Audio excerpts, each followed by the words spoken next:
முருகனுக்கு அரோகரா. ஏககுரு ஸ்ரீ ஸ்கந்த குருவே நம. வந்தே குரு பரம்பரா. गुरु ब्रह्मा गुरु विष्णु गुरु देवो महेश्वरः गुरु साक्षात् परब्रह्म तस्मै श्री गुरवे नमः. गुरवे सर्वलोकानां विषये भवद्गुरुः निधे सर्वविद्यानां श्री दक्षिणामूर्ते नमः. ॐ भद्रं कर्णेभिः शृणुयाम देवाः भद्रं पश्यमाक्षर्यजत्राः स्थिरैरङ्गुष्ठुष्टुभागं व्यशेम देवहितं यदायुः. स्वस्ति न इन्द्रवृद्धश्रवः स्वस्ति न पूषा विश्ववेदः स्वस्ति न साक्षर्यो अरिष्टनेमिः स्वस्ति न बृहस्पतिर्दधातु. ओम शांति शांति शांति. இன்னைக்கு நிருசிம்ம உத்தரதாபினி உபனிஷத்தில் 43வது மந்திரம் பார்க்கலாம். பிரணவமேவ பரம் பிரம்ம ஆத்ம பிரகாசம். பிரணம ஓங்காரமே பரம்பொருள். பிரம்ம ஆத்ம பிரகாசம். பிரம்மாவும் ஆத்மாவும் பிரகாசம். பிரம்மாவும் ஜீவ ஈஸ்வர ஐக்கியத்தை சொல்லுது. தத்துவமசின்னு சொல்கிற மாதிரி அகரம் உகரம் மகரம். அகரம் பரமாத்மா, மகரம் ஜீவாத்மா, ரெண்டுத்தையும் ஐக்கியப்படுத்துறது உகரம் அப்படின்னு சொல்லும். ஜீவ ஈஸ்வர ஐக்கியத்தை பல அர்த்தம் சொல்லுது. அந்த அர்த்தமெல்லாம் ஒரு ஏதோ ஒன்று கண்ணுக்கு வந்தது வாய்க்கு வந்தது சொல்லலை. அதை நம்ம ஆராய்ந்தோம்னா என்ன ஆகும்? அதுக்கெலாம் அர்த்தம் வரும். அது நமக்கு அவசியம் இல்லை. ஓங்காரங்கிறது எவ்வளோ முக்கியங்கிறத நம்ம புரிஞ்சுக்கணும். ஓங்காரம் எவ்வளவு மகத்தத்துவமாக இருக்குது. ஓங்காரத்துக்குள்ளே எல்லாம் ஒடுங்குது. இது ஒன்றே போதும். நல்ல உத்தமமான அதிகாரிக்கு இந்த மொத்த லோகங்களும் 4 வேதங்கள் அடங்குது. 4 வேதம் காயத்ரியில் ஒடுங்குது. காயத்ரி ஓங்காரத்தில் ஒடுங்குதுன்னு சொல்லுது. அதிலே முடிஞ்சு போச்சு உத்தமாதிகாரிக்கு. அது எப்படிங்கிறது தான் தனித்தனியாக பிரித்து காமிக்குது. அதுக்குன்னே ஒரு உபனிஷத். இந்த இது வரைக்கும் 43 மந்திரம் என்ன ஓங்காரத்தை பற்றி தான் சொல்லிட்டு வருது. நம்ம விசாரத்தினால என்ன பண்ணுறோம்? மற்ற விஷயங்களையும் அனலைஸ் பண்ணுறதுனால விசாரம் அதிகமாக இருக்குது. வெறும் ஓங்காரத்தை மட்டும் பேசிகிட்டே இருந்தேன்னா ஒரு நாள் பேசினாலே போர் அடிச்சிடும். ஆனால் அதுக்கு அவ்வளோ வல்லமை. நான் அன்றைக்கே சொன்னேன், ஓங்காரத்தினுடைய ஆதாரத்தில் தான் ஞான யோகமே இருக்குது. ஞான யோகத்தில் ஒண்டி தான் அறிந்தால் அடையலாம். வேறு எதுலேயும் செய்யணும், வேலை செய்யணும், செயல்படணும். ராஜயோகமாக இருக்கட்டும், பக்தி யோகமாக இருக்கட்டும், கர்மயோகமாக இருக்கட்டும், எந்த யோகமாக இருந்தாலும் அறிவும் இருக்கணும், செயலும் இருக்கணும், ஆசையும் இருக்கணும். இங்கே வரும் அறிவு மட்டுமே அடைதலாகிடுது. தான் ஞான யோகம் சம்சாரிகளுக்கு எளியதுன்னு சொன்னது அதான் காரணம். ஏன்னா அவன் காது கொடுத்து கேட்டால் போதும். காது கொடுத்து கேட்க மாட்டான். என்ன பண்ணுறது? பிரணவமேவ பரம் பிரம்ம ஆத்ம பிரகாசம். அதுவே பிரம்மாவையும் ஜீவாத்மாவையும் பரமாத்மாவையும் ஜீவாத்மாவையும் பிரகாசிக்கிறது, ஐக்கியப்படுத்துறது. சூன்யம் ஜானந்த். சூன்யம் பூஜ்ய நிலை, டெல்டா நிலை, பிரம்மஸ்வரூப நிலைக்கு அழைத்து செல்வது. சூன்யம் ஜானந்த்.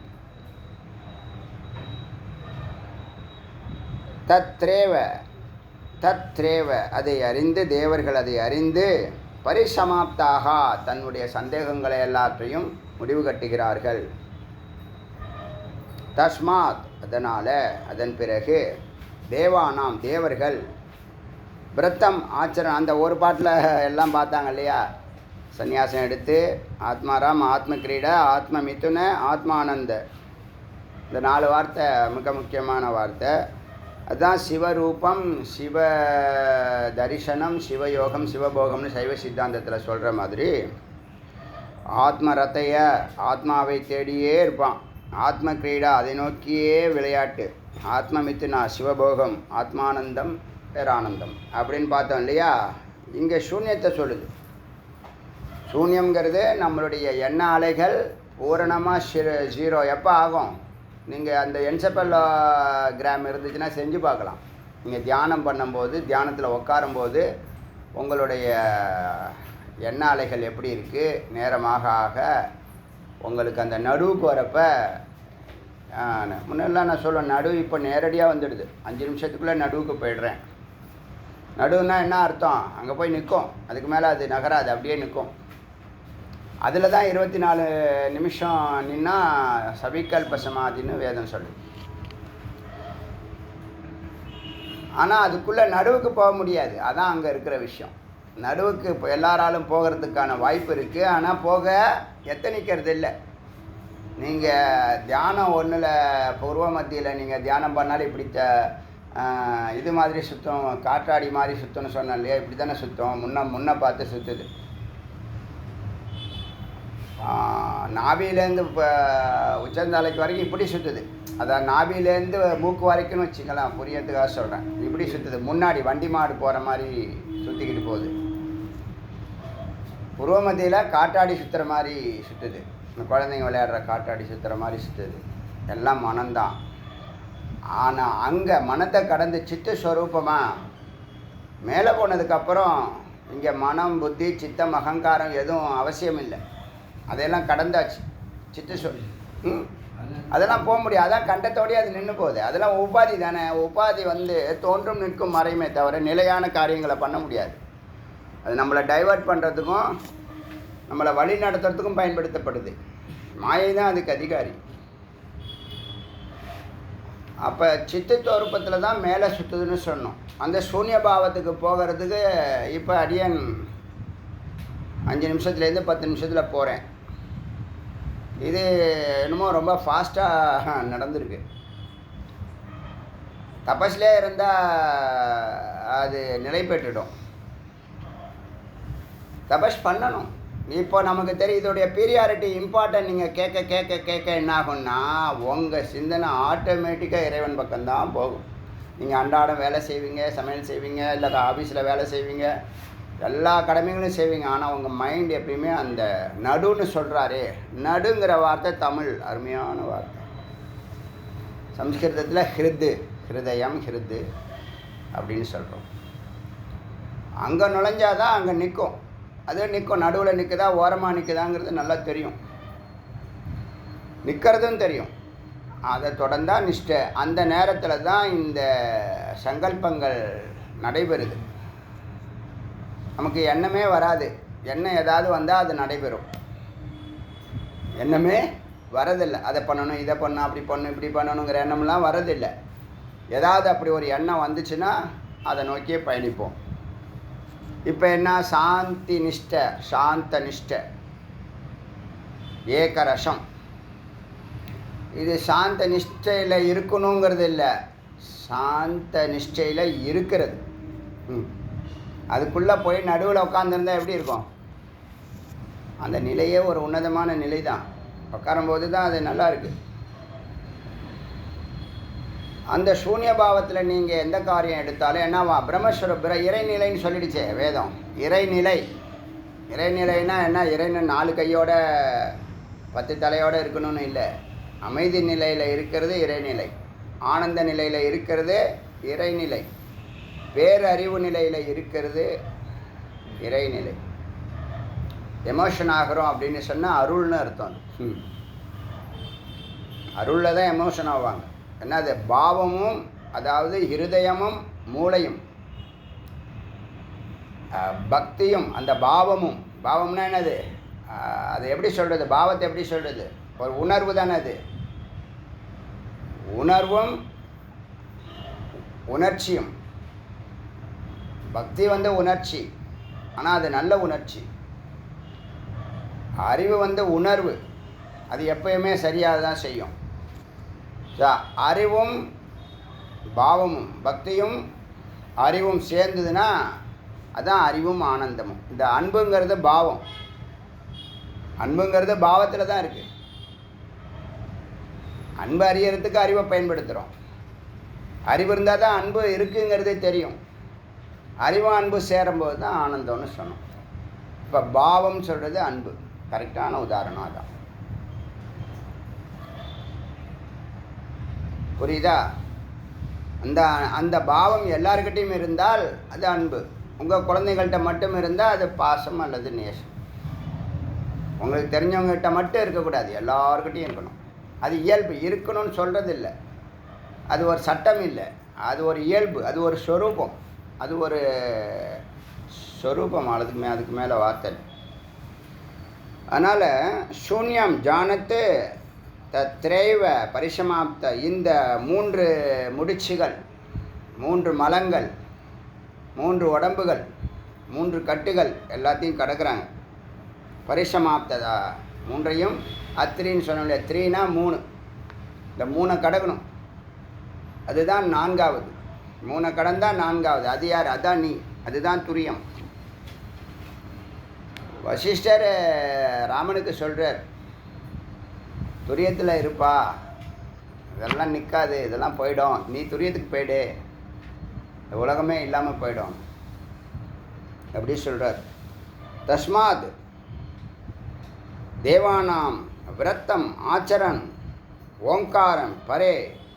தேவர்கள் என்ன பண்ணாங்க? விரதம் ஆச்சாரம் எல்லாம் பண்ணி ஓங்காரத்தில் பரே பிரம்மணி, ஓங்காரத்தை பரபிரம்மத்தில் பரியவசித்த ஒன்றுபடுத்தி ஒரு நிலையாகி அத்வைதமாகி ஆத்மன் ஏவ ஆத்மானம், இந்த சித்தானது சத்தில் சித்து நடுவில் ஐக்கியமாகிறது. ஆத்மன் ஏவாத்மானம், ஆத்மாவில் ஆத்மா, பரமாத்மாவில் ஜீவாத்மா, சத்தில் சித்தாக பரபிரம்ம பஷ்யதி, பரபிரம்மத்தை பார்க்கிறான். பரபிரம்மம்னா இந்த தரிசனம் கிடைக்கலையேன்னு நினைக்க, பக்தி யோகத்தில் ஒண்டி தான் தரிசனம். ஞான யோகத்தில் பூரணமாக என்னது? உணர்வு. பக்தி கூட தோன்றும் நிற்கும் மறையும். ஞானம் தோன்றவும் செய்யாது, நிற்கவும் செய்யாது, மறைவு செய்யாது, எப்போதும் இருக்கும். கண்ணை திறந்தாலும் இருக்கும், கண்ணை மூடினாலும் இருக்கும். தூக்கத்துலேயும் நீங்கள் யாருன்னு உங்களுக்கு தெரியுதா இல்லையா? தூக்கத்தில் மற்றவங்களுக்கு தெரியாது, நீங்கள் யாருன்னு உங்களுக்கு தெரியுதா இல்லையா? நீங்கள் இருக்கீங்கன்னு தெரியுதா இல்லையா? தூக்கத்தில் நல்லா தூங்குனேன்னு சொல்கிறது யார்? அதான் நானை நீக்கவே முடியாது. நானை நீ அவன் அவள் அது இவன் இவள் இது அவர்கள் அவைகள் எல்லாத்தையும் நீக்கலாம். எல்லாம் இல்லை போ அப்படின்னு சொல்லலாம். நான் இல்லைன்னு சொல்ல முடியாது. அப்பா இருக்காங்களா வீட்டில்? இல்லை.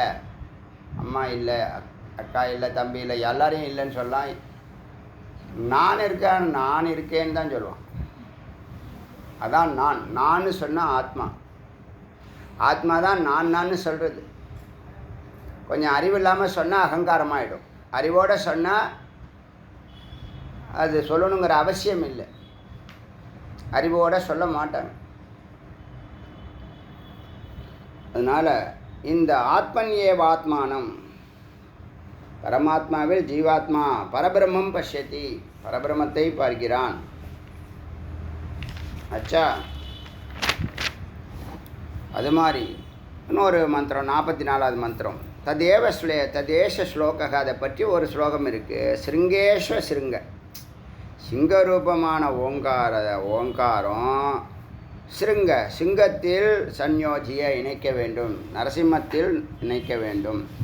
சிருங்கேஷு, சிங்கத்தில், சிங்கமானது ஓங்காரத்தில் யோஜியத் இணைப்பதால், சிருங்காபியாம் சிருங்கமாபத்திய, இந்த என்னது எதுகை மோனை சொல்கிற மாதிரி, சிருங்காபியாம் சிருங்கமாபத்திய, அகரம் அப்புறம் உகரம் மகரம் திரையா 3ஐயும் தேவர்கள் ஒன்றாக்கி அதே ஓம் என்றும் மும்மூர்த்திகள் என்றும் அதுவே நரசிம்மனாகவும் உபாசத்தே வழிபடுகின்றார்கள். இந்த நிலையில தான் அந்த சொன்ன இணக்கம், உங்கள் மேலதிகாரி சொன்னாலோ உங்கள் ஒய்ஃபு சொன்னாலே அந்த வார்த்தையை நீங்கள் காது கொடுத்து கேட்குறது இணக்கம்னு பேர். ஆணாக இருந்தாலும் சரி, பெண்ணாக இருந்தாலும் சரி. ஏற்பு, அதை ஏற்கிறது. படைப்பு, அங்கே ஒரு கிரியேட்டிவிட்டியை உருவாக்குறது, பெருந்தன்மை மகத்தான சிந்தனைகளோடு செயல்படுறது. இதெல்லாம் எப்போ பார்க்கலாம்? இதெல்லாம் எப்போ பார்க்கலாம்? வீட்டில் இதெல்லாம் பார்க்குறீங்களா? நம்மளுடைய எண்ணங்களை அவங்க பிரதிபலிக்கிறாங்க, எல்லாம் சேர்ந்து செயல்படுறீங்க. வீட்டில் ஒரு ஃபங்க்ஷன் எப்படி இருக்கீங்க? நீ தனியாக செஞ்சுக்கிறேன், நீ தனியாக செஞ்சுக்கிறேன் நான் சொல்கிறோம். எல்லோரும் ஒன்றை கான்சன்ட்ரேட் பண்ணி தானே எல்லோரும் செயல்படுறாங்க. அது மாதிரி ஒரு ஏற்பு இணக்கம் அங்கே வந்து இல்லை நான் அப்படி செய்கிறேன் இப்படி செய்கிறேன்னு சொல்கிறாங்களே. ஃபங்க்ஷன் நடக்கும்போது ஒன்று என்ன முடிவெடுத்தாங்களோ அதை எல்லோரும் செயல்படுத்துவாங்க. அங்கே சண்டை சச்சரவு இருக்குமா? அறிவு இல்லைன்னா இருக்கும். அறிவு இருந்தால் அமைதியே பிரதானமாக இருக்கும். அதனால் இந்த இடத்துல தான் இணக்கம், ஏற்பு, படைப்பு, பெருந்தன்மை, நுண்மான், உள்ளுணர்வு, பிரபஞ்ச தொடர்பு இதெல்லாம் இந்த சூன்ய பாவத்தில் வருது. ஒன்றாகும்போது அத்வைத நிலையில் வருது. அத்வைத நிலையில் இருக்கும்போது வெளியில் வரவே தோணாது. ஏன்? அங்கே அமைதியும் ஆனந்தமும் இருக்கிறதுனால வெளியில் வர தோணாது, சுகமாக இருக்கும். அப்புறம் நேரம் ஆயிடுச்சு அடுத்த வேலையை பார்க்கணுங்கிற ஒரு கட்டாயம் வரும்போது நீங்கள் வெளியில் வருவீங்க. அந்த நிலைக்கு போகிறது உடனே போக முடியாது. போகிறதுக்கு எத்தனைச்சிக்கிட்டே இருந்தால் போயிடலாம். எதுவுமே முடியாதது கிடையாது. தபஸ்னால முடியாதது எதுவுமே கிடையாது. பக்தியில் பிரார்த்தனை எப்படியோ அதே மாதிரி ஞானத்தில் தவம். பக்தியில் பிரார்த்தனைனால என்ன பண்ணலாம்? எதையும் கேட்டு வாங்கிடலாம் சுவாமிகிட்ட. இங்கே ஞானத்தில் தபஸ்னால் கேட்டு வாங்கலாம். சத்காரியத்தில் தொடர்ந்து நிற்கிறது, வலியுறுத்துறது, அகிம்சையாக இருக்கிறது, ஜெயிக்கிற வரைக்கும் அதை சிந்திக்கிறது. வெறும் சிந்தனை தானே, வேறு எதுவும் கிடையாது. வெறும் சிந்தனை தான். சிந்தனைக்கு தகுந்த செயல் இருக்கும்.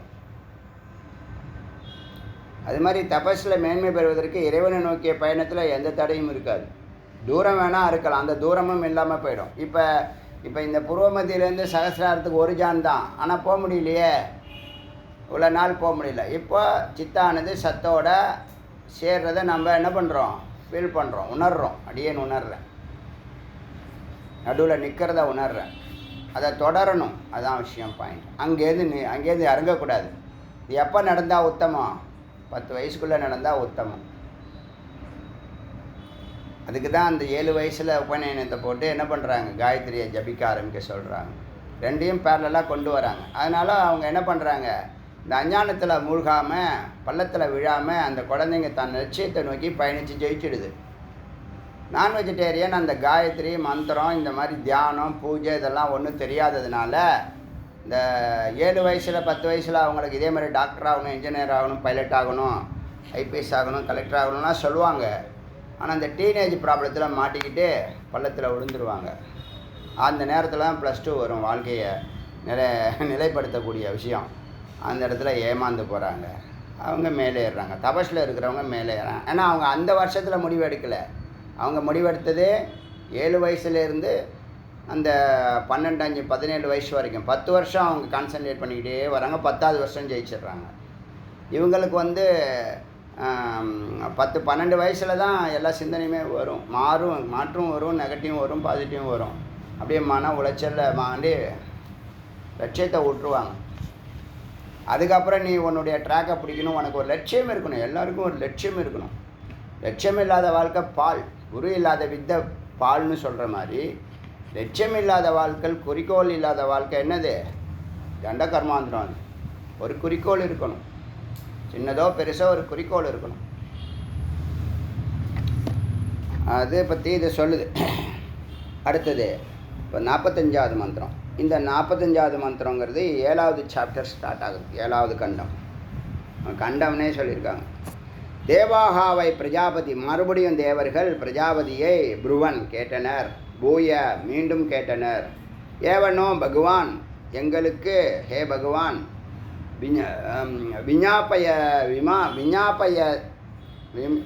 விஞ்ஞாபயத் இதி, மேலும் எங்களுக்கு விளக்குங்கள்.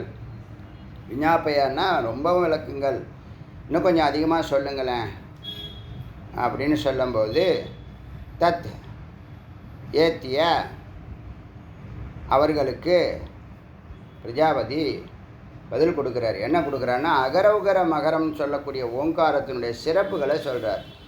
ஓங்காரத்தின் சிறப்பு தான் ஆத்மாவினுடைய சிறப்பு, ஆத்மாவினுடைய சிறப்பு தான் பரமாத்மாவினுடைய சிறப்பு, பரமாத்மாவினுடைய சிறப்பு தான் நிருசிம்மருடைய சிறப்பு. நிருசிம்மரை வச்சே ஓங்காரத்தை டீட்டெயிலாக சொல்கிறாங்க. அதனால் அஜத்வாத் இந்த ஓங்காரமானது இந்த கடவுளுடைய குணத்தை எல்லாம் இப்போ சொல்ல போகுது. அது எல்லாம் யாருக்கு? அதெல்லாம் உங்களுக்குள்ளே இருக்கக்கூடிய அந்த சைத்தன்யத்துக்கு, அந்த ஆத்மாவுக்கு அவ்வளோ மகத்தான பொருள் இருக்குது. உள்ள லட்சம் கோடியை உள்ளே வச்சுக்கிட்டு வெளியில் பிச்சை எடுத்துன்னு இருக்கோம். ஏன்னா அதோட அது மேலே நடந்து போகிறோம் வரோம், நமக்கு அந்த ஹாலுக்கு கீழே தான் அந்த பொக்கிஷம் இருக்குது. அது மாதிரி நம்ம ஹிருதயத்தில் தான் அந்த பொக்கிஷம் இருக்குது. அதோட தொடர்பு கண்டு கேட்டதெல்லாம் வாங்கிக்கிறதுக்கு தெரியலை. தேடி முதல்ல பிடிக்கணும், அந்த சாவியை வாங்கணும். சாவி தான் ஞானம், இதுதான் எல்லா கதவுகளையும் திறக்குது. இந்த சாவியை குரு கொடுக்குறாங்க. குருவை புண்ணியம் கொடுக்குது. இந்த புண்ணியந்தான் தான தர்மம்னு சொன்னேன். தான தர்மம் நீங்கள் வாழ்க்கையில் சாதிக்கணும்னா இந்த 50 to 60க்குள்ளே சாதித்தா தான் உண்டு. அதுக்கப்புறம் உங்களுக்கு சான்ஸே இருக்காது. ஓரளவுக்கு கொஞ்சம் க்ளீனாகவே சொல்கிறேனே, இந்த 60க்கு மேலே மிச்சம் இருக்கிற எஞ்சி இருக்கிற எல்லாத்தையும், ஏன்னா பொருளை அருளாக மாற்றிக்கணும். ஏன்னா இந்த ஜென்மாவை நீங்கள் மிஸ் பண்ணால் கூட அடுத்த ஜென்மாவும், அதாவது பிறவியும் உடம்பும் லோகமும் உன்னுடைய யதா கர்ம யதா ஸ்ருதம்னு சொல்கிறாங்க கட்டோபனிஷத். யதா கர்ம யதா ஸ்ருதம். அடுத்த பிறவி எப்படி ஊர்ஜிக்கப்படுதுன்னா, அதாவது உறுதிப்படுத்தப்படுதுன்னா, நீ எந்த அளவுக்கு கர்மா செஞ்சுருக்க, மற்றவங்களுக்கு நன்மை செய்திருக்க, கர்மா செஞ்சுருக்க, பூஜையோ தியானமோ வேத விசாரமோ பண்ணியிருக்க, அதே மாதிரி எந்த அளவுக்கு நிதித்தியாசனம் பண்ணியிருக்க, விசாரம் ஸ்ருதம் எந்த அளவுக்கு சிரவணம் பண்ணியிருக்க குருவோட, இந்த இந்த இந்த தானமும் தர்மமும் நீ சேமிச்சிருக்கிற அறிவும் தான் அடுத்த பிறவியை உறுதிப்படுத்துது. ரொம்ப ஸ்ட்ராங்காக சொல்லுது, வேறு எதுவும் கிடையாதுன்னு சொல்லுது. ஏன்னா யோனிகள் 84 லட்சம் பிறவிகள் இருக்குது. எதில் வேணாலும் பிறக்கலாங்கிறது நமக்கு கிடையாது, வேதாந்திகளுக்கு கிடையாது. இதுதான் தனி சிறப்பு. வேதத்துக்கு வந்தவன், புருவமத்திக்கு வந்தவன், தியானத்துக்கு வந்தவன், விசாரத்தில் இருக்கிறவனுக்கு கீழ்மையான பிறவிகள் கிடையாது. ஏற்கனவே ஒரு மந்திரம் பார்த்துருக்கோம். இந்த கடோபனிஷத்தில் இந்த விஷயத்தை சொல்லுது. அதனால் எஞ்சிருக்கிற வாழ்க்கையை வென்றெடுக்கணும்னு சொன்னால் நம்மளுக்கு எப்படி வேதம் சொல்லியிருக்கோம், 5 யஜ்ஞத்தை பண்ண சொல்லுது. நம்ம மகா யஜ்ஞம்னு சொல்லக்கூடிய 5 யஜ்ஞத்தை 1வது பண்ணுவோம். இப்போ 1 பண்ணலாம். இந்த 60 to 70 வயசு இருக்குது பாருங்கள், அந்த வயசில் ஓரளவுக்கு எல்லாத்தையுமே கொடுத்துடலாம்.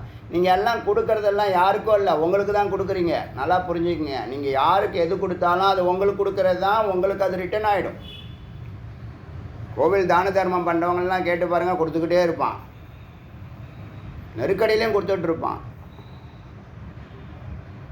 அதனால் உங்களுடைய யதா கர்ம யதா ஸ்ருதம், எப்படி நீ வேலை செய்கிறையோ, வினைதான ரியாக்ஷன், எவ்வளோ ரியாக்ஷன் அதை பார்த்துமா, அந்த இது ரிப்பீட்டடாக ஆகும். இந்த நியூட்டனுடைய அந்த விதிகள் வேதத்துக்கு ரொம்ப கரெக்டாக பொருந்தும். அதனால் ஸ்ருதி எந்த அளவுக்கு நீங்கள் கேட்டிருக்கீங்க அதுதான் அங்கே அறிவு. அந்த அறிவுக்கு தகுந்த மாதிரி தான் வாழ்க்கை மேம்பாடு. இதை புரிஞ்சுக்கணும். இந்த 2 விஷயம் ரொம்ப ஸ்ட்ராங்கான விஷயம். இந்த சாதனையை சாதிக்கிறது 50 to 60 விட்டுட்டு அதுக்கப்புறம் உனக்கு வாழ்க்கையே கிடையாது. முதல் 20 வருஷம் போச்சு, செகண்ட் 20 to 50 குடும்பத்துக்காக நீங்கள் செயல்பட்டீங்க, உழைப்பை கொடுத்தீங்க, சம்பாதிச்சிங்க, போனீங்க, வந்தீங்க, கடமையெல்லாம் செஞ்சீங்க. அந்த 50 to 60க்குள்ளே, 50 to 62 12 வருஷத்துக்குள்ளே இந்த ஞான யுகத்தை எவ்வளவு சுத்தம் அதுக்கு என்ன காது கொடுத்து கேட்குறது காசாக பணமாங்க? ஏன் கேட்கக்கூடாதுன்னு கேட்குறேன். கேட்டால் அடுத்த ஜென்மா மேன்மை பெறும். ஏமாந்துட்டோம் அப்படிங்கிற ஒரு அஞ்ஞானத்துக்குள்ளே விழுந்துடாமல் மிகச்சரியாக பயன்படுத்திக்கணும். இது ஒரு விழிப்பு நிலைக்காக சொல்கிறேன். நீங்கள் உள்ளே வந்துட்டீங்க, இதை கேட்குற அலட்சியமாக இருக்காங்க, ஏனோ தானோன்னு இருக்காங்கல்ல, கேட்கலாம், பார்த்துக்கலாம், செஞ்சுக்கலாம், நாளைக்கு பார்த்துக்கலாம் அப்படிங்கிறவங்களுக்கெல்லாம் ஒரு எச்சரிக்கை மணி தான் இந்த வார்த்தை. உன்னுடைய ஸ்ருத்தம் கேள்வி ஞானமும், கேள்வி ஞானம்னா கண்டதையும் கேட்குறது இல்லை, வேத ஞானம், பிரம்ம ஞானம், பிரம்மஞானமும் உன்னுடைய கர்மாவும் நீ செய்யக்கூடிய சத்காரியங்களும் தான் உனக்கு அடுத்த ஜென்மம் எப்படி இருக்கணுங்கிறத நிர்ணயிக்குது. இதுக்கு மேலே என்ன வேணும்? அப்போ இதுதான் வாழ்க்கை, இதுதான் விஷயம்னு சொன்னால் அப்போ நம்ம எஞ்சிருக்கிற வாழ்க்கை என்ன பண்ணணும்? பொருளை அருளாக மாற்றிக்கொள்ள வேண்டும். அதுதான் புத்திசாலித்தனம். அதனால் நீயும் விளங்குவ, சமுதாயமும் விளங்கும், புண்ணியமும் கணக்கில் ஏறும். இது ஞான யோகத்துக்கு நீங்கள் பெருசாக செலவு பண்ணணுங்கிறது இல்லை. நீங்கள் டைம் தான், உங்களுக்கு கான்சன்ட்ரேஷன் தான். இறைவனை சிந்திக்கிறதான ஞான யோகம். வேறு என்ன பண்ண போகிறோம்? இந்த பிரணவத்தினுடைய சிறப்பை சொல்லப்போது அது யாருக்குன்னா உங்களுக்குள்ளே இருக்கக்கூடிய அந்த சைத்தன்யத்துக்கு, சித்துக்கு. என்னது? அஜத்வாத் பிறக்காதது, அமரத்வாத் இறக்காதது, அஜரத்வாத் முதுமையடையாதது. இப்போ எது முதுமை அடையுது? எது முதுமை? உடம்பு முதுமை அடையாது. உடம்பு முதுமை அடையுதுன்னா அது என்ன பண்ணும்? கொஞ்சம் நாளில் கிழிஞ்சு போயிடும். நீங்கள் பார்த்தீங்கன்னா நிறைய பேர் பாத்ரூமில் விழுந்துட்டாங்க. எல்லோரும் வரிசையில் சொல்லுவாங்க. ஏன்னா அவங்களால கால் என்னது ஊன முடியாது, ஊன தெரியாது, அந்த இது இருக்காது, கான்சியஸ் இருக்காது. உஷாராக நம்ம இறங்கணும், மறந்து போயிடுவாங்க. அதே மாதிரி எலும்பு என்ன ஆகிடும்? ரொம்ப இதாகிடும், சாஃப்டாகிடும், டக்குன்னு உடஞ்சி போயிடும். அதுக்கப்புறம் எவ்வளோ நாள் படுத்த படுக்கேன்னு யாரும் சொல்ல முடியாது. தேவையா இது? ஸோ 50 வரைக்கும் தான் வாழ்க்கை.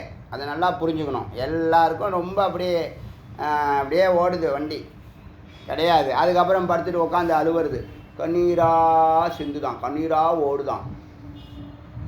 நல்லா இருக்கும் போதெல்லாம் எங்கேயோ போயிட்டு படுத்ததுக்கப்புறம் கண்ணிலாக ஓடுதான். பெரிய மகான்கள்லாம் பெரிய சாதனையாளர்கள் இப்போ சமீபத்தில் சொன்னாங்க, டிவியில் தான் சொல்கிறாங்க இதெல்லாம். அதனால் அமரத்வாது, அஜரத்வாதுனா முதுமை இல்லாதது, அமிர்தத்வாது மரணம் இல்லாதது அமிர்தம், அபயத்வாது பயம் இல்லாதது, அசோகத்வாது கவலை இல்லாதது, அமோகத்வாது மயக்கத்தில் மயக்கம் இல்லாதது, அனஸ்னத்வாது உணவு அவசியமில்லை, நீர் பசி தாகம் இல்லை. அதான் ஸ்தூலம் சூக்ஷ்ம காரணம் 3 உடம்பையும் கடந்து நிற்குது. பிபாஷானா தாகம் இல்லாதது, அபிபாஷா துவாத், அத்வைதவாது ஒன்றானது, அகாரேன்னு இதெல்லாம் அகரத்திலே வருது பாருங்கள். அப்படியே அமைச்சிருக்காங்க, மந்திரத்தை அப்படி அமைச்சிருக்காங்க. அகாரம் இத்தனை வேலையை செய்து, எது? உங்கள் உள்ள இருக்கக்கூடிய சைத்தன்யம், அதனுடைய ஸ்வரூபம், அதனுடைய குவாலிட்டி. அதுக்கு சாப்பாடு அவசியம் இல்லை, பயம் இல்லை, மரணம் இல்லை, உடம்பு கெட்டு போகாது, பிரணவ சரீரத்தில் இருக்கும் எப்பயுமே. பிரணவ சரீரம் தான் ஞான சரீரத்தை எடுத்து, ஞான சரீரம் தான் சுத்த சரீரத்தை எடுத்து, சுத்தமாக வச்சுக்கலைன்னா அசுத்தமாக போயிடுது.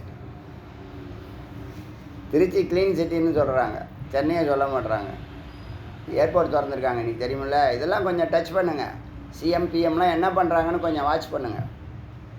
இந்த குப்பையெல்லாம் கட்டுன்னு இருக்காதிங்க. ஏதாவது திறந்து வைக்கிறாங்கன்னா என்ன திறந்து வைக்கிறாங்க? கிளாம்பாக்கம் பஸ் ஸ்டாண்டு நேற்றுக்கு திறந்துருக்காங்க. இன்றைக்கி அங்கே திருச்சி ஏர்போர்ட்டை விரிவுபடுத்தியிருக்காங்க அடுத்த 50 ஆண்டுகளுக்கு தொலைநோக்கு பார்வையோட. அபிபாஷத்வாது, அத்வைதவாது, அகாரே இதெல்லாம் அகாரத்தினால் நடக்கக்கூடிய உயிரினுடைய ஸ்வரூபம். ஓங்காரத்தில் இருக்கக்கூடிய அகாரத்தில் இருக்கக்கூடிய ஸ்வரூபம் இது. இதம் ஆத்மானம், இப்படி நினைத்து அகாரத்தை ஆத்மாவாக அன்விஷையோ தேடுங்கள். இதை வைத்து ஓங்காரத்தை வைத்து ஆத்மாவை தேடுங்கள். நடுவுக்கு போனோம். அப்புறம் அகாரத்துக்கு அடுத்த உகரம், உத்கிருஷ்டத்வாத், உகாரத்தினால் உயர்வு, உத்கிருஷ்டம் உயர்வு, உத்பாதம் உற்பத்தி,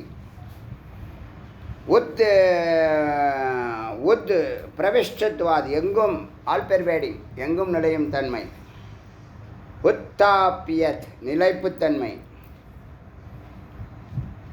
உத் திருஷ்டு சாட்சியாக இருக்கிறது, எல்லாத்தையும் பார்க்கறது, துதுத் கர்த்ரு மேன்மையான காரியங்களை செயல்படுத்துறது, துதுத் பத்வார் நல்ல பாதையில் நடக்கிறது, துது உத்கிராம உத்கிராசக்கதி ஏற்கிறது ஏற்றுக்கொள்வது. துது பிராந்தத்வாத் மயக்கமற்ற நிலை கொடுப்பது. துதுத்தீர்ண மேன்மைப்படுத்துவது ப்ரொமோஷன். அவிகிருத்தித்வாத் விகாரம் இல்லாதது விகாரமடையாதது. சோ உகாரம் உகாரேன ஆத்மானம் உகாரத்தால் இந்த ஆத்மாவை பரபிரம்ம நிர்சிம்ம பரபிரம்ம மேலான பிரம்மமான நிர்சிம்மத்தில் அன்விஷய அகாரேன நன்றாக தேட வேண்டும். இமம் ஆத்மா ஆத்மானம் உகாரக பூர்வதமா கிருஷ்ய சிங்கீகிருத்தியோ உத்தரார்த்தேன தம் சிங்கமாக்கிருஷ்ய. இப்படி மம ஆத்மானம் தனது ஆத்மாவை உகாரம் மூலம் பூர்வார்த்தமா கிருஷ்ய முன்பு கூறியபடி சிங்கீகிருத்தியோத்தரா சிங்கமாக்கி சிங்கமன நரசிம்மமாக்கி அகரம் உகரத்தை அர்த்தேன அர்த்த மாத்திரையும் சேர்த்து பிந்துவையும் சேர்த்து தம் அதனை சிம்ம ஆக்கிருஷ்ய சிம்மமாகவே பிரம்மமாகவே நினைத்து மகத்துவான் மகரத்தை பற்றி பேசுது உகரம் சொல்லி அந்த மகரத்தை பற்றி மகத்துவான் மகத்துவம் நிறைந்தவனாக மகஸ்துவான் ஒளியுடையவனாக மானத்துவான் பூஜிக்கத்தக்கதாக முக்தவான் முக்தி பெற்றவனாக மகாதேவனாக மகேஸ்வரத்வான் மகேஸ்வரனாக மகாசத்வான் சத்வகுணமுடையவனாக சத்தாக மகாச்சித்துவான் சித்தாக மகா ஆனந்தவான் ஆனந்தமாக மகாபிரபுத்வான் மகாபிரபு பரமேஸ்வரனாக ச மகார அர்த்தான் ஏனார் ஆத்மா ஐக்கிய குறியாத் மகரத்தினால இத்தனை நன்மைகள் இருக்குது. அதனால் இந்த அகரம் உகரம் அகரத்தை ஒன்றாக்கி ஆத்மாவாக குறியாத் செய்ய வேண்டும். அப்படி செய்தால் இந்த அகர உகர மகரத்துக்கு இத்தனை மகத்துவம் இருக்கு என்பதை ஏவம் வேத யார் அறிவார்களோ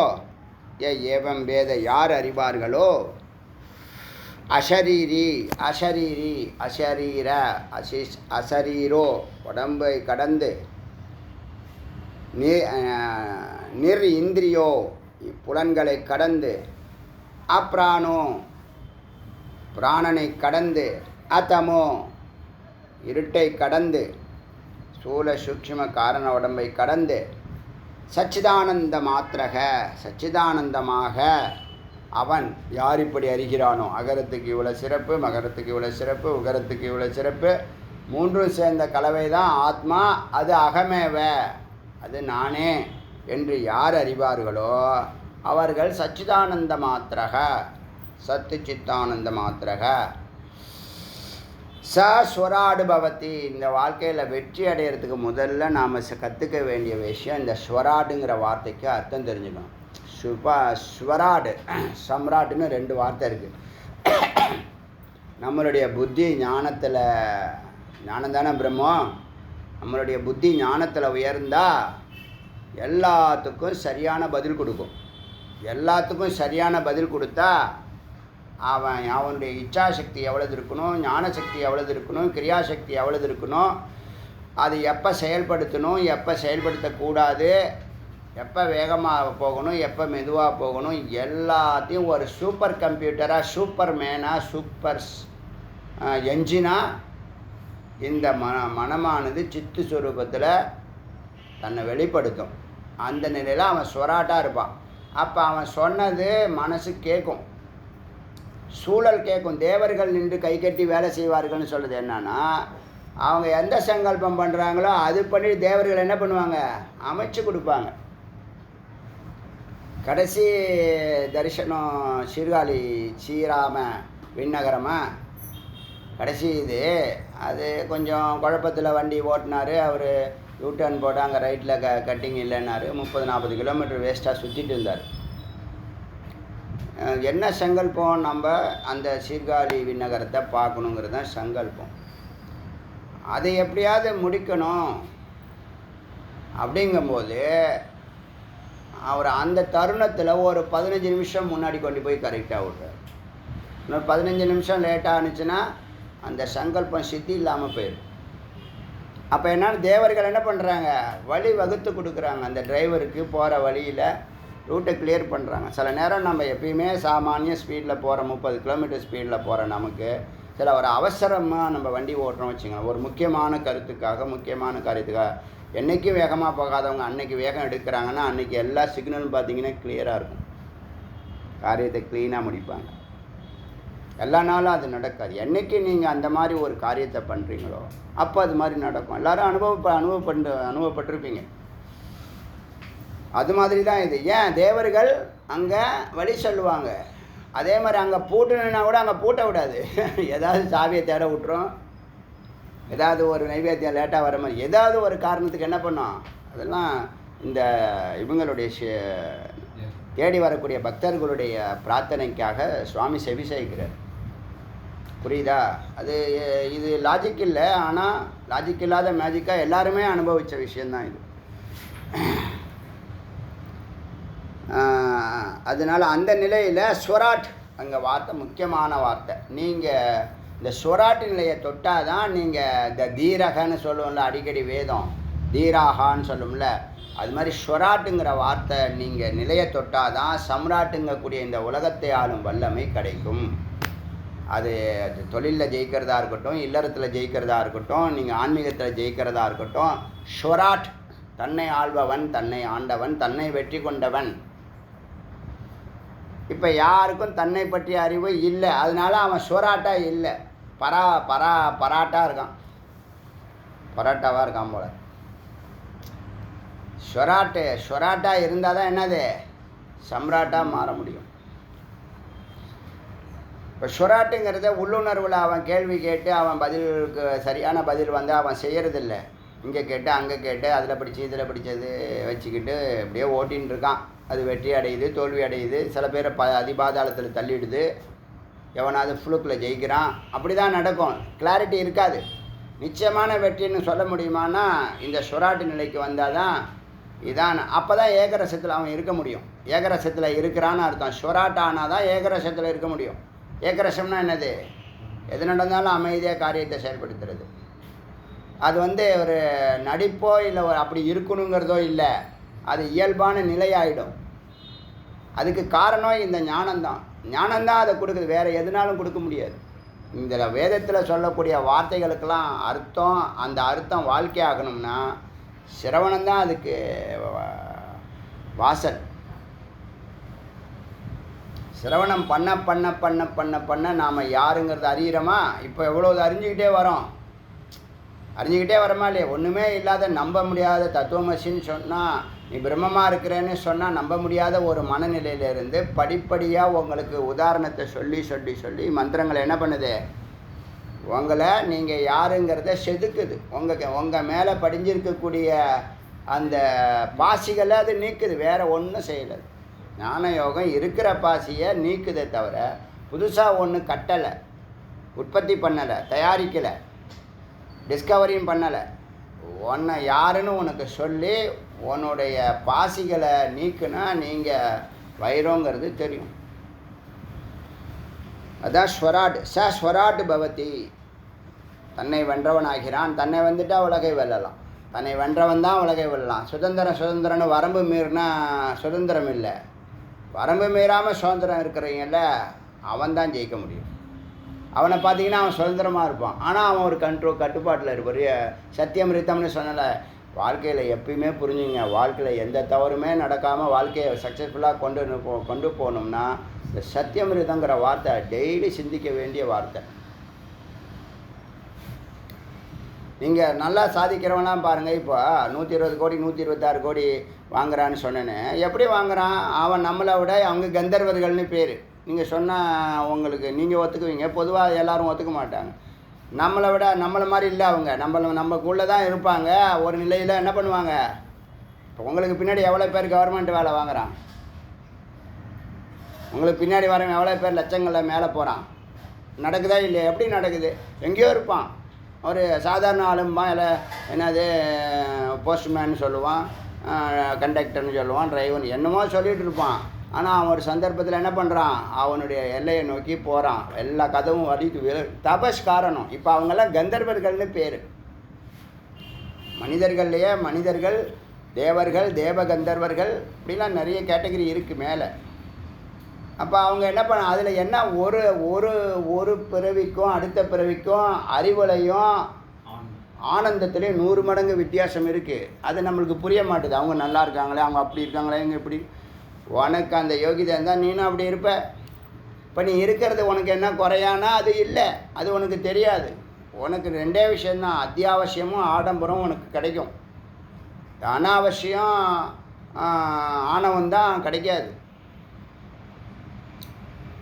எனக்கு வேணும்னா தபஸ் பண்ணு. எத்தனை தபஸ் பண்ணும் ஒரு ஜென்மாவில்? அப்படி தான் அவங்க தபஸ் பண்ணி வந்துடுறேன். 120 கோடி டக்குன்னு கொடுப்பான். இது 120 கோடி பெரிய விஷயம் இல்லை. 1200 கோடி வாங்குறாரு சுந்தர் பிச்சை. அவரை எங்கே போய் சொல்கிறது? ரிஷி சுனக்கே அவெல்லாம் சொல்ல முடியுமா வருமானத்தை? என்ன பண்ண போகிறாங்க? அது வேறு விஷயம். எப்படி கொடுக்குறான் பணத்தை? கொடுப்பானா? போட்டி தெரியுமில்ல சுந்தர் பிச்சையை கவர் பண்ணுறதுக்கு எத்தனை கம்பெனிஸ், 1 2 போக மாட்டேங்கிறாரு. இவனா விளக்குனா போவார். அதுதான் சக்ஸஸ்ஃபுல் ஃபார்முலா. நீயா அங்கே அது கிடைக்கும் இங்கே இது கிடைக்கணும் நீயா தாண்டக்கூடாது.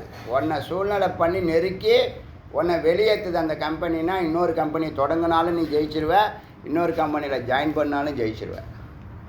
அதுக்கு முன்னாடி 1000 பேர் உனக்கு ஆசை காட்டுவான். அவன் பின்னாடி போகக்கூடாது. துரோகிகள்னு அர்த்தம். அவனுக்கு தேரை இழுத்து தெருவில் விட்டுட்டு போடுவான். அப்புறம் நீ அப்புட்றா இப்புட்றா, உனக்கு டேலண்ட் இப்புட்றா அப்புட்றா, நீ இவ்வளோ பணம் வாங்கி, அதெல்லாம் நம்பாத. அதெல்லாம் ஏமாத்து வேலை. இப்போ நீ இருக்கிற இதை தொடர்ந்தீங்கன்னா எல்லாம் வரும். நேற்றே சொல்லிட்டேன், நீ உன்னுடைய எப்போதும் போல் யதார்த்தமாக உன்னுடைய ட்ராக் ரெக்கார்டை பண்ணிக்கிட்டே போ, எல்லாம் வந்துக்கிட்டே வரும். அங்கே ஸ்வராட் பவதி ஏவன், அவன் ஸ்வராட் ஆகிறான். அப்போ ஜெயிக்கிறவன் யார்? ஸ்வராட் ஆனால் தான் ஜெயிக்க முடியும். அப்போ முதல்ல என்ன பண்ணுறாங்க? ஸ்வராட்டுங்கிற அந்த நிலையை தொடுறாங்க. அதுக்கப்புறம் தான் எக்ஸிக்யூஷனே. டைரெக்டாக எக்ஸிக்யூஷன் பண்ணக்கூடாது. அது வரைக்கும் ப்ரிப்பேர் பண்ணிக்கிட்டே இருக்கணும். எக்ஸிக்யூட் பண்ண வேண்டிய நேரத்தில் தான், எல்லா நேரத்துலையும் எக்ஸிக்யூட் பண்ணக்கூடாது. எக்ஸிக்யூட் பண்ண வேண்டிய நேரத்தில் பண்ணாமல் இருக்கவும் கூடாது. அப்போ அதுக்கெல்லாம் ஒரு அறிவு இருக்குது. அறிவு தான் முக்கியமாக நிற்குது எல்லா இடத்துலையும். 1200 கோடி சுந்தர் பிச்சைக்கு எதுக்காக கொடுக்குறாங்க? அழகாக இருக்கார், உயரமாக இருக்கார், சிகப்பாக இருக்கார் அப்படி நான் கொடுத்தாங்க. அவனுடைய நுண் அறிவு இப்படி இருக்கே. ஒரு சயின்டிஸ்ட் சொல்கிறத டக்குன்னு அப்சர்வ் பண்ணுறானே. ஒரு ப்ரொடியூசர் சொல்கிறத, அந்த கம்பெனியுடைய மேனேஜிங் டைரக்டர் சொல்கிறத அப்படியே டக்குன்னு அப்சர்வ் பண்ணுறாரு. இவர் கொடுக்குற ஐடியா தான் அவங்கெல்லாம் கேட்டாகணும். ஏன்னா மொத்த மார்க்கெட்டுடைய நிலவரம், வருமானத்துடைய நிலவரம், சேல்ஸினுடைய நிலவரம் எல்லாம் இவருக்கு தான் தெரியும். அவங்களுக்கு தெரியாது. அவங்க ஒருத்தர் கண்டுபிடிப்பார், ஒருத்தர் அதுக்கு பணம் கொடுப்பார். இவர் தான் சிஇஓவா, சீஃப் எக்ஸிக்யூட்டிவாக இருந்து செயல்படுத்துகிறாங்க. அப்போ அந்த அறிவுக்கு கொடுக்குற பணம் தான் இந்த இத்தனை கோடி.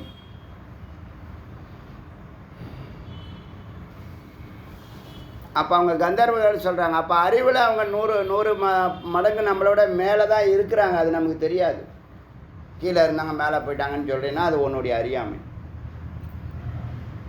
அப்படி அறிவில்லாமல் மேலே போனால் ஒரு குறிப்பிட்ட காலத்தில் இறக்கி விட்ரும்.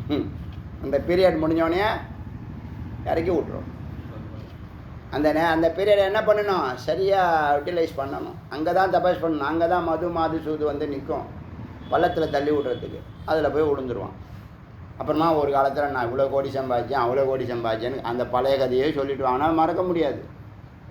அதுலேருந்து வெளியிலையும் வரமாட்டான். எப்போதும் நிறையா வரதை ஏற்றுக்கிறவன் வரதை நிற்குதுங்கிறதையும் புரிஞ்சு ஏற்றுக்கணும். திரும்ப சாதாரண வாழ்க்கை போயின்னு இருக்கிறதையும் ஏற்றுக்கணும். அப்புறம் ப்ராக்ரஸையும் ஏற்றுக்கணும். 2வது வாய்ப்பெல்லாம் கடவுள் கொடுக்கறது இல்லை. 2வது வாழ்க்கைனா அப்புறம் நீ பண்ணிக்கிட்டு இருக்க வேண்டியதான் தபஸ். புரியுதா? ச ஸ்வராட் பவதி. இந்த ஸ்வராட்டுக்கு இவ்வளோ அர்த்தம்.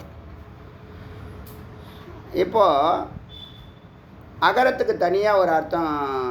உகரத்துக்கு மதிப்பு, அகரத்துக்கு மதிப்பு, மகரத்துக்கு சொன்னஜா. அகரத்தை மட்டும் பற்றி இப்போ பேசியிருந்தவன். கஸ்துவம் இதி.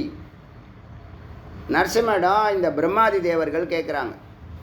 தேவர்கள் பிரம்மாட்ட கேட்டது வேற, பிரஜாபதிக்கிட்ட கேட்டது வேற. பிரம்மாதிகள் சிவா விஷ்ணு அந்த பஞ்சமூர்த்திகள் இருக்காங்க இல்லையா, பிரம்மா விஷ்ணு மகேஸ்வர ருத்ர சதாசிவம், அவங்க போன்றவர்கள் நரசிம்மர்கிட்ட கேட்குறாங்க.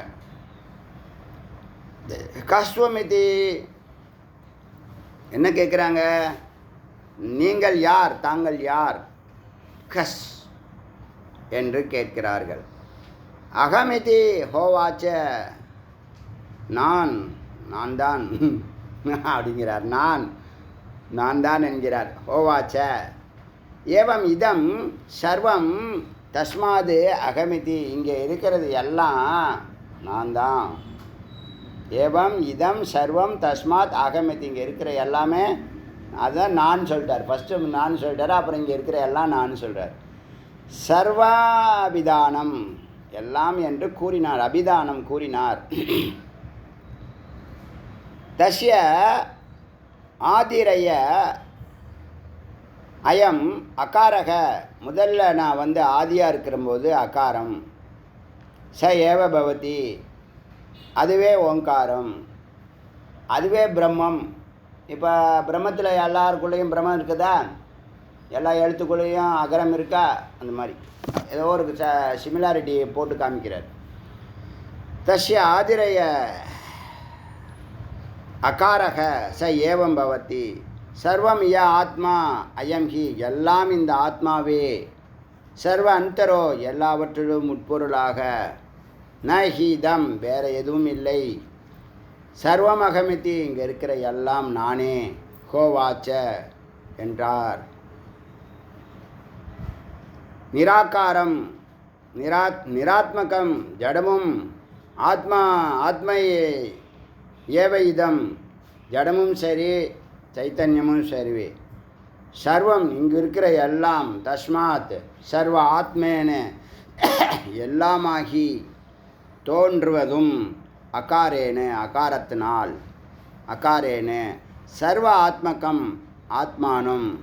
சர்வ ஆத்மாவுக்கும் ஆத்மாவாக இருப்பவர். எத்தனை ஜீவராசிகள் இருக்கோ அதுக்குள்ளே உட்பொருளாக இருப்பதும் நானே என்று அன்பிச்சேத என்னை தேடுங்கள். அன்பிச்சேத விஸ்லேஷன் ஆராய்ச்சி பண்ணுங்கள், தேடுங்கள். அப்போ யார்? நானே நீ அப்படின்னு அர்த்தம். நான் நீயே. நான் சொன்னது அர்த்தம் நான் இங்கே இருக்கிற எல்லாம் ஒன்றையும் சேர்த்து தான் அப்படிங்கிறார். அச்சா, இது 48வது மந்திரம். இந்த லிஸ்ட்டு போட்டேன்னு 12 நிலைகளில் இந்த சித்தானது 12 பிரகாரத்தில் சித்தானது சத்தை நோக்கி நகர்கிறது. ஒரு பிளானட் மாதிரி தான். அப்படி நகரும்போது ஸ்டார்டிங் பாயிண்ட்டு இறைக்கிருப்பா. முமுட்சு வந்ததுக்கு காரணம் இறைக்கிருப்பா. இறைக்கிருப்பா தான் உங்களை புண்ணியம் செய்ய வைக்குது. புண்ணியம் செஞ்சு யாராவது கெட்டு போயிட்டாங்களா? தான தர்மம் பண்ணி கெட்டு போயிட்டாங்க யாராவது சொல்லுங்கள் பார்க்கலாம். அப்போ இறைக்கிருப்பாங்கிறது எத்தனாவது ரவுண்டு? 12வது ரவுண்டு. ரிவர்ஸில் பார்க்கணும். அப்போ முமுட்சு வருதா? அது 11வது ரவுண்டு. முமுட்சு வந்ததுக்கப்புறம் குரு வராரா? அது 11வது ரவுண்டு. ரிவர்ஸில் போட்டால் இறைக்கிருப்பா 12, முமுட்சு 11வது ரவுண்டு, குருக்கிருப்பா 10வது ரவுண்டு. தான தர்மம் வந்த பிற்பாடு நிறையா பண்ண சொல்லுவார். அது என்னது? சித்த சுத்திக்காக தான தர்மம் 9வது ரவுண்டு. அதுக்கப்புறம் சிரவணமாகும், காது கொடுத்து கேட்க விருப்பம் வந்துடும். முமுட்சு வந்ததுனால அது 8வது ரவுண்டு. ஏகாந்தம் போகணும்னு சொல்வார். ஏகாந்தம் போகிறதுல என்னென்னம்னா அடக்கம்னா வைதிகமாகிறது, சத்துவகுணத்துக்கு வர்றது, தனிமையில் இருக்கிறது எல்லாம் ஏகாந்தம். அது 7வது ரவுண்டு. இப்போ முன்னாடி இறைக்கிருப்பா, முமுட்சு, குருக்கிருப்பா, தான தர்மம்லாம் இருதயத்தில் இருதயம் மலரணும். இருதயம் எந்த அளவுக்கு விஸ்தாரமாகுதோ அதுதான் பரந்த மனநிலையை ஏற்படுத்தும். எந்த அளவுக்கு இருதயம் மலருதோ அப்போ தான் புருவமத்தி மலர் 2 இதழ் தாமரை, இருதய மலர் 8 இதழ் தாமரை. அது எங்கே நடக்குது? இந்த தான தர்மம் வரைக்கும் ஹிருதயத்தில் இருக்குது. அப்போ ஹிருதயம் எப்பயுமே மகிழ்ச்சியாகவும் ஆனந்தமாக இருக்கணும்னா இந்த 4 நிகழ்ச்சிகள் இறை கிருபையினால் நடக்குது. அப்புறம் சிரவணம், குரு வந்ததுக்கப்புறம் சிரவணம் 8வது ரவுண்டு, ஏகாந்தம் 7வது ரவுண்டு, விசாரம் 6வது ரவுண்டு. விசாரம் பண்ண தியானம் பிடிக்க ஆரம்பிச்சிடும் 5வது ரவுண்டு. அப்புறம் எப்போதும் அறிவில் நிற்பீங்க 4வது ரவுண்டு. அன்பு புரியும் 3வது ரவுண்டு. அமைதியை அனுபவிப்பீங்க 2வது ரவுண்டு. ஆனந்த நிலையில் இருப்பீங்க 1வது ரவுண்டு. பிரம்மஸ்வரூபமாக இருப்பீங்க 0 நிலை. சித்து தலை உச்சியில் 12 பிரகாரமாக வலமாக சுற்றி நடுவில் சத்தில் கரைகிறது. அந்த வார்த்தைக்கு இதான். இப்போ இறை கிருப்பா, முமுக்ஷு, குரு கிருப்பா, தான தர்மம் எல்லாம் ஹிருதயத்தில் நடக்குதுன்னு சொன்னோம். சிரவணம், ஏகாந்தம், விசாரம், தியானம் எல்லாம் புருவ மத்தியில். அறிவு நிலை, அன்பு, அமைதி, ஆனந்தம் தலை உச்சி, சகசிராரம், சிகரம். பார்த்தோமா?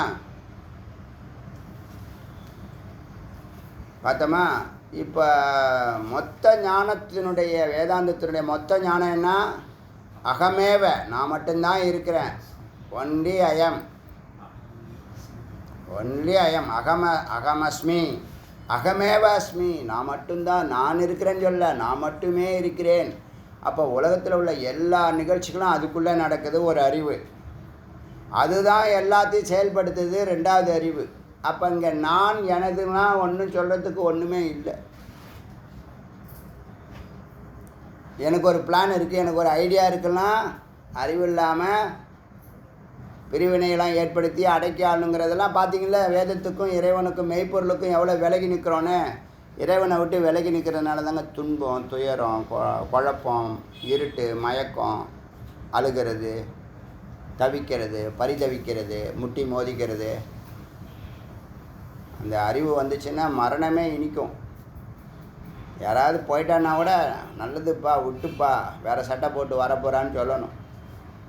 நீ சொன்னால் என்ன பண்ணுவான்? ஃப்ரெண்டு கோச்சிக்குவான். அப்போ சொல்லக்கூடாது. அவனுடைய உற்சவம்லாம் முடிஞ்சு 10 நாள் கழித்து வெளியில் வந்து மறுபடியும் துயரத்தில் இருப்பான்ல, அப்போ சொல்லணும். ஏன்னா அவனுக்கு அது இருந்தால் அப்பயே அவன் என்ன பண்ண மாட்டான்?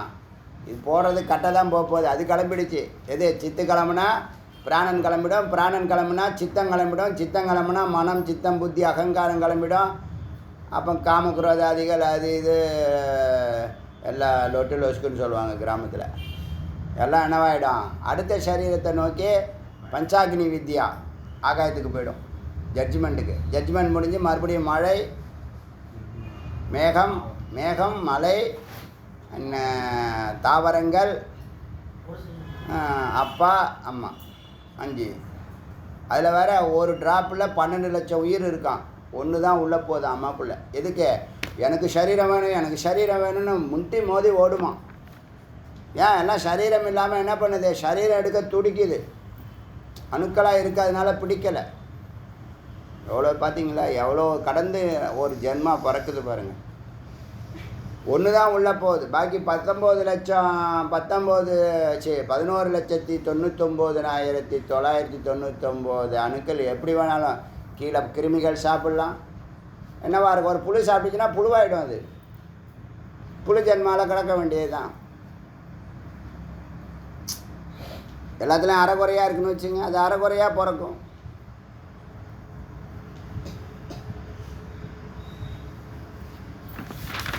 என்ன பண்ணுறது? இப்போது இது இப்போது சர்வம் சத்து, சர்வம் சித்து, பிரம்ம ஏவ இதம் சர்வம். இங்கே பிரம்ம மட்டும்தான் இருக்குது. ஈசா வாசம் இதம் சர்வம் சொன்னோம் இல்லையா? ஈசாங்கிற வார்த்தையை விட்டுட்டு பிரம்ம ஏவ இதம் சர்வம் சச்சிதானந்த ரூபம். 49வது மந்திரம். இந்த நடுவுக்கு போகணும். இந்த ஜென்மாவிலேயே போக முடியுமா? போக முடியாது. உங்களுக்கு ஒரு இது வருதா? முன்னாடிலாம் எப்படியோ இருந்திருப்பீங்க. இப்போ இந்த மாதிரி படிக்கட்டு நம்ம போட்டு காட்டும்போது ஒரு நம்பிக்கை வருதா இல்லையா? நம்மளால் போக முடியும், இவ்வளோ நாள் விட்டுட்டோம், நம்ம பயணிக்கலாங்கிற ஒரு நம்பிக்கை வருதா இல்லையா?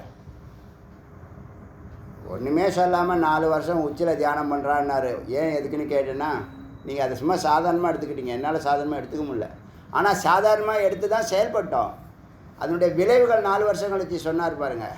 இந்த மந்திரம், முந்தா நாள் மந்திரம் 12-13 எவ்வளோ ஆனந்தமாக இருந்துச்சு தெரியுமா? ஏன் எதுக்குன்னே கேட்கல, சொல்கிறாரு செய்யணும். சொல்கிறது யார்? நம்பிக்கை வந்து நீங்கள் முதல்ல குருவை உங்களுக்கு கண்டுபிடிக்கிறதே பெரிய அதிசயங்க. குருவை கண்டுபிடிக்கிறதே பெரிய வரங்க.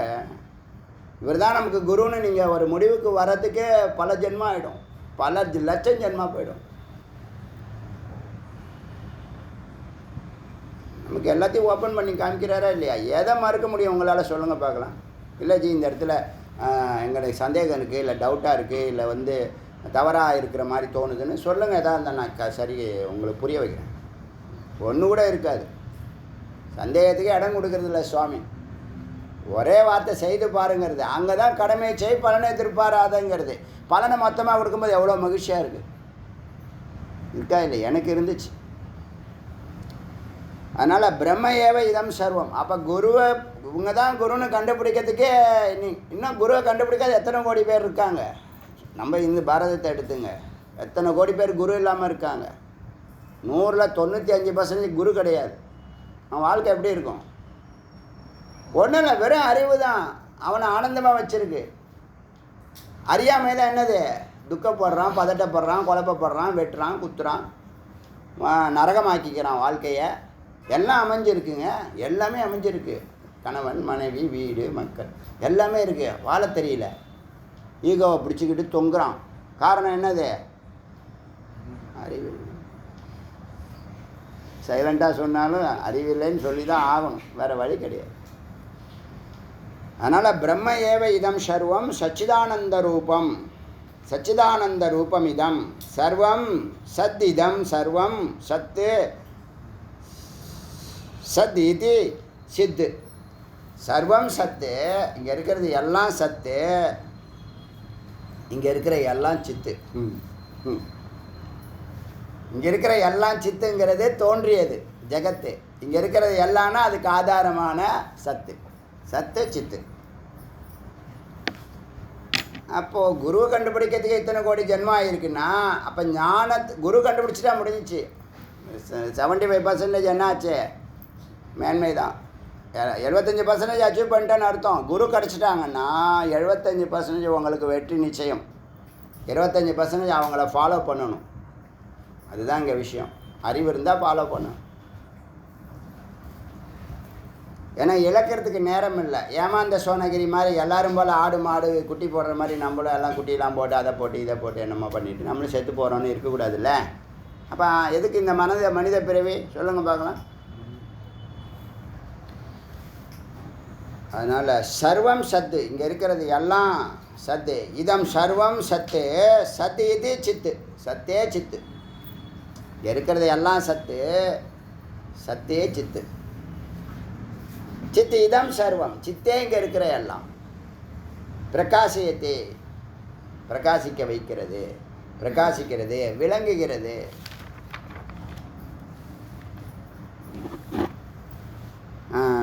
சரி, இந்த பிரம்மத்தை கிம் சத் இது. இப்போ சத்துனா என்னான்னு கேட்குறாரு. கிம் சத் இது, அதுக்கு என்ன தெரியுமா? உலகம் பொய்ன்னு நீ சொன்னால், உலகம் பொய்ங்கிறத அறிஞ்சின்னா எஞ்சி இருக்கிறது சத்து. இருக்கிறது மித்தியான்னு நீ அறிஞ்சின்னா அறிவோட சொல்லணும். அவங்க சொன்னால் குரு சொன்னாங்க, வேதம் சொன்னதுன்னு கேட்காம உனக்கே ஒரு அறிவு இருக்கும். அது தோன்றுது, நிற்குது, மறையுது. 10 வருஷத்தில் எல்லாம் மாறுதா இல்லையா? ஒவ்வொரு 10 வருஷத்தில் எல்லாம் மாறுதா இல்லையா? குறைஞ்சபட்சம் சொல்கிறேன். உடனே மாறுறதும் உண்டு. 10 ஆண்டுகள் கட்டாயம் மாறுது. 10 வருஷத்துக்கு முன்னாடி உங்கள் மனநிலை இருந்துச்சு, தோற்றம் எப்படி இருந்துச்சு, அறிவு நிலை எப்படி இருந்துச்சு, ஆனந்த நிலை எப்படி இருந்துச்சு, அமைதி நிலை, இதெல்லாம் நீங்கள் எவாலுவேட் பண்ணணுங்க. இனிமேல் அறிவு, அமைதி, ஆனந்தம் தான் உங்களுக்கு எஞ்சிய வாழ்க்கையாக இருக்கணும். வாழ்க்கை சுபமாக சிவமாக முடிக்கணும். சவமாக போகக்கூடாது, சிவமாக போகணும். அவ்வளோ தர்மம் பண்ணதுனால தான் அவ்வளோ கூட்டம் இந்த இறுதி ஊர்வலத்தில். அவ்வளோ தர்மம் பண்ணியிருக்காரு. எவ்வளோ பேர்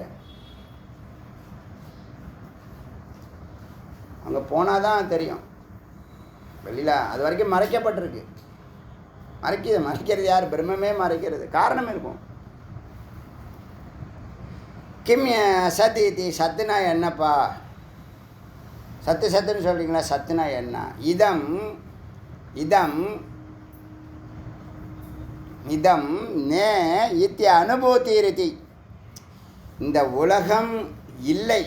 ந இது இல்லை என்ற அனுபூதி.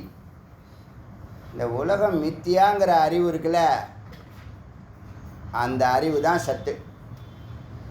எது நினைக்குதுன்னா சத்து நினைக்குது. யார் சத்துனா நீ தான் சத்து. எப்போ அறியிறியோ அப்போ சித்தா இருந்து அறியிற. யார் அறியிறன்னா ஒன்று தான் அறியிற. அதுதான் சத்தும் நீ தான், சித்தியும் நீ தான். அறிபவனும் அறியப்படும் பொருளும். இப்போ நாம் எப்படி முதல்ல சொல்லிக் கொடுப்போம்னா துவைத்தம் சொல்லிக் கொடுப்போம். நீங்கள் ஜீவாத்மா, அவர் பரமாத்மா, நீ மனுஷன், அவர் பரம்பொருள், இப்படி சொல்லிகிட்டே அப்புறம் அவருக்கும் உங்களுக்கும் உள்ள பொதுவான குணம் இருக்கும்ல, அன்பு, அறிவு, ஆனந்தம், அதில் தான் நீங்கள் ஒன்றா சேருங்க. அதுதான் சத்து சித்த ஆனந்தம்னு சொல்கிறாங்க. உங்கள்கிட்ட ஆனந்தம் இருக்கா இல்லையா? உங்கள்கிட்ட அறிவு இருக்கா இல்லையா? அறிவு அமைதி இருக்கா இல்லையா? இருக்கே. இவ்வளோ நாள் தொடர்பு கொள்ளாமல் இருந்தீங்க, இப்போ தொடர்பு கொள்கிறீங்க குரு வந்த பிற்பாடு. எல்லாம் நமக்குள்ளே தாங்க இருக்கு. நம்ம அங்கே போகவே இல்லை. ஏன்னா நேரம் இல்லை நமக்கு. நாய்க்கு நிற்க நேரம் இல்லை, செய்கிறதுக்கு வேலையும் இல்லை. இங்கேருந்து தெருக்கோடி வரைக்கும் ஓடும், அப்படி இப்படி பார்க்கும். அப்புறம் அங்கேருந்து அந்த தெரு வரைக்கும் ஓடும், இப்படி பார்க்கும். ஏதோ வச்சதை எடுக்க போகாமல் செல்லை மறந்துட்டு வந்துச்சு போல இருக்குது. அன்றைக்கி வேகமாக ஓடுது, என்ன பார்த்தா செல்லு மறந்துட்டு வந்துடுச்சு. அப்போ போய் செல்லை எடுத்துன்னு வருது. யாரோ என்ன எல்லோரும் என்ன சொல்லலாம், எல்லாருக்குமே தோணும் இது. அது மாதிரி வாழ்க்கை நடத்தினா எப்படி அமைதியை கண்டுபிடிக்க முடியும்? இப்போ அமைதிக்கு அர்த்தமே இப்போ தானங்க சிந்திக்கிறோம்.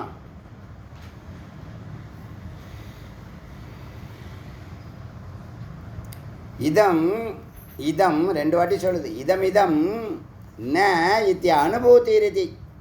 இது இல்லைன்னு ந இல்லைன்னு எதை அனுபவிக்கிறோமோ இந்த மித்தியாலாம் போச்சு, எஞ்சி இருக்கிறது சத்து. அதுதான் உண்மை நிலை தான் சத்து. அதை எப்படின்னா கஷேத்தி, எப்படின்னா இயம் இயம் நே இத்திய வச்சனேன்னு, அதை எப்படின்னு வார்த்தையால் சொல்ல முடியாதுப்பா. ஏன்னா அதை சுட்டி காமிக்கிறதுக்கு பொருள் அல்ல. சுட்டி காமிச்சா அது பெருசாக இருக்குது, இல்லைன்னா கண்ணுக்கே தெரியாத அளவுக்கு இருக்குது. எப்படி சுட்டி காமிக்கிறது? அதனால் எல்லாத்தையும் நீக்கே எஞ்சி இருக்கிறது. இப்போ மண்ணில் தங்கத்தை எடுக்கும்போது எப்படி எடுக்கிறாங்க? தங்கத்துலேருந்து மண்ணை நீக்குவாங்க, எஞ்சி இருப்பது தங்கம். ஒரு டன்னு கணக்கு எடுத்தாங்கன்னு வச்சுக்கோங்க, சலிக்கிறாங்க. இது கலந்து இருக்குது, அந்த துகள்கள், தங்கத் துகள்கள் அது கலந்து இருக்குது. அதனால தான் இந்த விலை அதிகமாக போனதுக்கு காரணம். பொருள் அழியாத பொருள், அற்புதமான பொருள், பிரகாசிக்கிற பொருள். ஆனால் அது எப்படி கலந்துருக்கு? மண்ணோட கலந்துருக்கு. 1 டன் மண்ணை எடுத்தால் ஒரு 100 கிராம் கிடைக்கலாம். 100 கிராம் எடுக்கிறதுக்கு 1 டன் 1000 கிலோ சலிக்கிறாங்கல்ல, தண்ணி ஊற்றி இது பண்ணுறாங்கல்ல. எதெல்லாம் நீக்கி இதான் தங்கன்னு முதல்ல காட்ட முடியாது. எதெல்லாம் நீக்கினாங்களோ எஞ்சி இருப்பது தங்கம். அது மாதிரி தான்.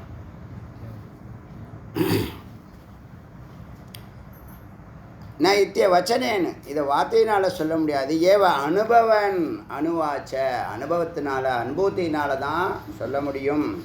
ஏவம் இவ சிதானந்தம், இதுவே சிதானந்தம். அவப்பியம் வச்சனே சுய சித்தின் அனுபவம் அனுபூதியாகி ஏவ அனுவச்சனம், வார்த்தையால் சொல்ல முடியாமல் அனுபவன் அனுபவத்தினால சொல்லலாம், உணரலாம், அறியலாம். சர்வம் அந்நியம் அந்நிய இதி ச பரமானந்தஸ்ய, எல்லாமாகி இருக்கக்கூடிய இந்த அல்லது அந்த பரமானந்தத்தை பிரம்மனோ பிரம்மம் என்று, நாமம் பிரம்மேதி பிரம்மம் என்று சொல்கிறார்கள், பெயர் வைத்திருக்கிறார்கள். தஸ்யான் தியோ அயம், அதனுடைய அந்தியோ, அதனுடைய கடைசி எழுத்தாக இருப்பது மகரம். அயம் மகாரக, ஓங்காரத்தில் மகாரகம் பிரம்மம். ச ஏவ பவதி, அதுவே பிரம்மமாக இருக்கிறது. தஸ்மான் மகாரேன பூரண பிரம்மா அன்பிச்சது. அப்போ மகரத்தை பூரண பிரம்மமாக நினச்சி அகர உகரம்னு சொல்லி நிறுத்த முடியும், நிறுத்தணும்ல, பூரணமாகணும்ல. பூரணமாகனா இம்மு சொல்லணும்ல, இம்மு சொன்னால் அது பிரம்மம். அதனால் மகாரேன பூர்ண பிரம்மா அன்பிச்சேது. மகரத்தை பூர்ண பிரம்மமாக நினைத்து தேடுங்கள், ஜபிங்கள் அப்படி சொல்லுது. அப்போ என்னது, அனுபூதி மட்டுமே பிரம்மத்தை உணர்த்தும். இது வரைக்கும் இந்த சத்துங்கிறது என்னது, பீயிங், எக்ஸிஸ்டன்ஸ், இருப்பு, இதெல்லாம் என்னது சத்து. எதெல்லாம் இருக்குதுன்னு சொல்கிறீங்களோ அதெல்லாம் சத்து. இருக்கிற பொருளுக்கு ஆதாரமாக இருக்குது. சத்து செல்லாக மாறி இருக்கிறது, செல்லாக இருக்கிறது. மேஜையாக இருக்கிறதுனா சத்து மேஜையாக இருக்கிறது, மேஜை ஆகி இருக்கிறது, பேனாவாகி இருக்கிறது. எது, சத்து தான் பேனாவாகி இருக்கிறது, பேனாவாக இருக்கிறது. இது தோன்றும் நிற்கும் மறையும் போது மித்தியா, உபயோகப்படுத்தும் போது அது சத்து, சத்தியம். யூசு தான் சத்தியம். சரி, இது வரைக்கும் 51 மந்திரம் பார்த்துருக்கோம். மிச்சத்தை நாளைக்கு பார்க்கலாம்.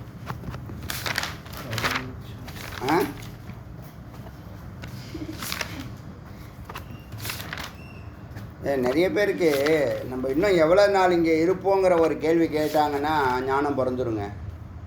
ரொம்ப ஷார்ட்கட் சொல்கிறேன். இன்னும் நம்ம எவ்வளோ நாள் இருப்போம் இங்கே அப்படின்னு சிந்திச்சாங்கன்னா அவங்களுக்கு எல்லாருக்கும் இம்மிடியேட்டாக ஞானம் பிறந்துடும். அதையே இன்னும் சித்திக்கலை. 1000 வருஷம் நம்ம இங்கே இருக்கிற மாதிரி எல்லாம் பண்ணிட்டு இருக்காங்க. அருணாச்சல சிவ, அருணாச்சல சிவ, அருணாச்சல சிவ, அருணாச்சல சிவ, அருணாச்சல சிவ, அருணாச்சல சிவ, அருணாச்சலம், அருணாச்சல சிவ, அருணாச்சல சிவ, அருணாச்சல சிவ, அருணாச்சல. ஜிவேல் முருகனுக்கு அரோகரா.